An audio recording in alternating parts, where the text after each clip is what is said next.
Defence ministry को 6,81,000 करोड़ रुपए से अधिक का एलोकेशन किया गया है, जो पिछले साल के बजट एलोकेशन से 9.5% अधिक है। डिफेंस बजट डेफिनेटली आप बोलेंगे तो यही आप लोग के चाइना की वजह से बढ़ा है, लेकिन सारे आप लोग मिसाइल तो हमारी तरफ करके रखते हैं। भारत ने भी ये बजट बना दिया जिसके अंदर हमने चाइना को अच्छी तरह से हिट किया है। भारत एक बड़ा मुल्क है, तो हमारे तो खतरात जो हैं वो काफ़ी शदीद हैं और संजीदा हैं, उनको हम नज़रअंदाज नहीं कर सकते। अदा करे हमारी इकॉनमी ग्रो करे, स्ट्रेंथन करे, ताकि हम अपनी दिफाई उस पर खर्च कर सकें। इस बजट को देखें तो लगता है कि देश को नए फाइटर जेट्स, मिसाइल, कुछ बड़े जंगी पोत और मिलेंगे। इंडिया के पास हैं 2,229 जंगी तैयारे। इसमें ऑब्वियसली वो लाइट एयरक्राफ्ट, कम्बैट एयरक्राफ्ट भी हैं। आगे आने वाला जो समय है वो मिडिल क्लास का ही है।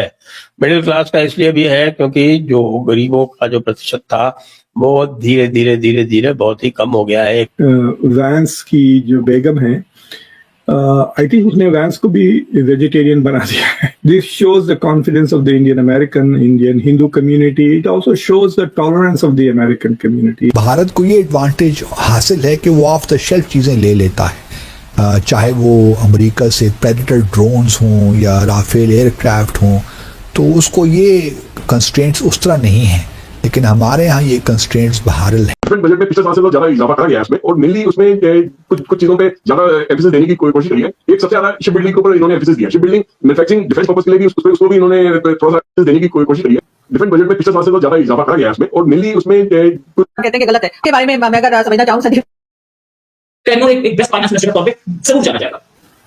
बिल्कुल ऐसा ही है, लेकिन डिफेंस बजट के बारे में मैं अगर समझना चाहूँ संदीप सर, क्योंकि आप लोगों का हमारे जब बजट आता है डिफेंस बजट ज्यादा होता है, एजुकेशन बजट कम होता है, जिसपे हम अक्सर कहते हैं कि गलत है। आपके यहाँ डिफेंस बजट का क्या हाल है?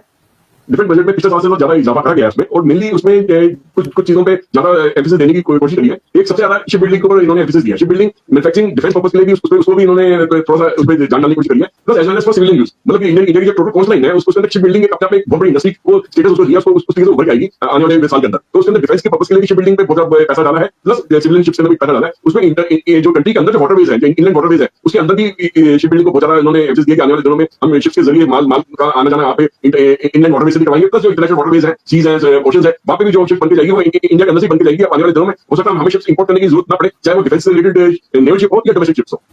बिल्कुल ऐसा ही है, लेकिन डिफेंस बजट रोहित आप कैसे देख रहे हैं डिफेंस बजट को? डेफिनेटली आप बोलेंगे तो यही आप लोग के चाइना की वजह से बढ़ा है, लेकिन सारे आप लोग मिसाइल तो हमारी तरफ करके रखते हैं। उन्हें हम आपकी तरफ करके नहीं रखते हैं, वो अपने आप जो भागते हैं वो भी आपकी कंट्री में जाते हैं। वो कितना ही अलग है। एक ब्रह्मोस मिसाइल वो भी उसे पता चलना कहां है, वो सी की ओर नहीं गई, वो चाइना की ओर नहीं गई, वो उधर ही गई। अच्छा, हाँ, बात ये है कि एक चीज समझनी चाहिए कि डिफेंस बजट इंडिया का बढ़ेगा, इंडिया का बजट बढ़ेगा। जैसे आप इन्फ्लेशन बढ़ेगी तो डिफेंस बजट बढ़ेगा, लेकिन डिफेंस बजट बढ़ा तो है, नो डाउट। ये डिफेंस बजट में और सैलरीज का हमारी न्यू एक्विजिशन जो हम करते हैं वो इससे नहीं आती। हम राफेल अभी हम खरीदने के चक्कर में हैं, कल पड़े देने वाले हैं फिफ्थ जनरेशन फाइटर्स का बहुत, तो वो इससे नहीं आएगा, वो अलग बजट होता है। दूसरी चीज, डिफेंस बजट बढ़ा तो है, लेकिन डिफेंस बजट में हम लोगों को जो दिख रहा था आत्मनिर्भर भारत के, मतलब हम पिनाका भी अपने पास बना रहे हैं, हम तेजस भी अपने पास बना रहे हैं, हमें अपने पास इंजन बनाने हैं, उस हिसाब से बजट कम है। हमें एरोप्लेन के इंजन बनाने हैं, हमें अभी और बहुत कुछ डेवलपमेंट R&D में पैसा दिया गया है, रिसर्च डेवलपमेंट में। लेकिन एक चीज है कि इस बजट को जो डिफेंस सेक्टर के लोग बोल रहे हैं ये बजट पूरा नहीं है। आत्मनिर्भर भारत को देखते हुए इसके लिए बजट बढ़ाना पड़ेगा। बट निर्मला सीतारमण के सामने प्रॉब्लम्स होते हैं। एक तो हर आदमी की जेब में पैसा डालना है, तो टैक्स कम करना है। दूसरा फिस्कल ऐसे को 4% लाने की बात की है, हालांकि वो रह नहीं पाएगा, लेकिन फिर भी वो 4% लाने की बात कर रही है, तो हम कहीं ना कहीं 5-6% उसको देखेंगे। तीसरी चीज बजट बढ़ाना भी है और पैसा उसमें पानी की तरह लगेगा। और चौथी चीज, आपको इकोनॉमी को भी डेवलप करना है, डेवलपमेंट भी करनी है, रोड्स भी बनानी है, इंफ्रास्ट्रक्चर, सिविल न्यूक्लियर डिफेंस के लिए एक गीगावाट डिवाइस उतना 1 गीगावाट के लिए आगे प्लांट्स बनाने हैं इन्होंने। न्यूक्लियर पावर प्लांट्स के लिए बहुत सारा पैसे की बात की है। तो सब कुछ इकट्ठा मिला के एक बड़ा बैलेंसिंग बजट है। इंडिया के पास हैं 2,229 जंगी तैयारे। इसमें ऑब्वियसली वो लाइट एयरक्राफ्ट, कम्बैट एयरक्राफ्ट भी हैं। सिर्फ पाकिस्तान का JF-17 थर्ड उनके पास तेजा है, तो इसमें वो भी सब शामिल हैं, लेकिन 2,229 हैं। पाकिस्तान और भारत के दरमियान जो फ़र्क है वो तकरीबन है 800-900 तैयारों का, विच इज़ ह्यूज। भारत जो नया अपना एक फ्लीट बना रहा है, राफेल वगैरह का इन्वॉल्व, हाँ, F-35 जो भी नए तैयारे आ रहे हैं, तो किस हद तक उनमें जंगी सलाहियतें मौजूद हैं। अच्छा, पाकिस्तान के बाद फिर इजिप्ट है।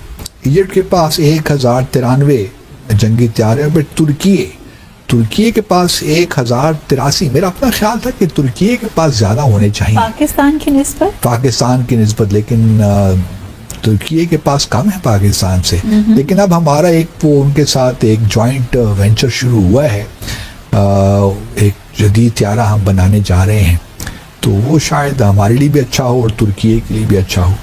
अच्छा, फ्रांस का आप सुन के हैरान होंगी, फ्रांस के पास हमारे से भी कम जंगी त्यारे मौजूद हैं।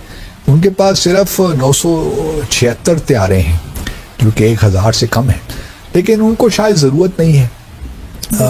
उनके कोई ऐसे सिक्योरिटी के ख़तरात तो लाहक नहीं है ना। ठीक है, इस वक्त यूरोप में रशिया बड़ा एग्रेशन दिखा रहा है, लेकिन वो सूरत हाल नहीं है। उनके पास न्यूक्लियर डिटरेंस ही मौजूद है, न्यूक्लियर वेपन स्टेट है, तो उनको वो ख़तरात नहीं हैं जो पाकिस्तान को लाहक हैं। क्योंकि भारत एक बड़ा मुल्क है, तो हमारे तो ख़तरात जो हैं वो काफ़ी शदीद हैं और संजीदा हैं, उनको हम नज़रअंदाज नहीं कर सकते।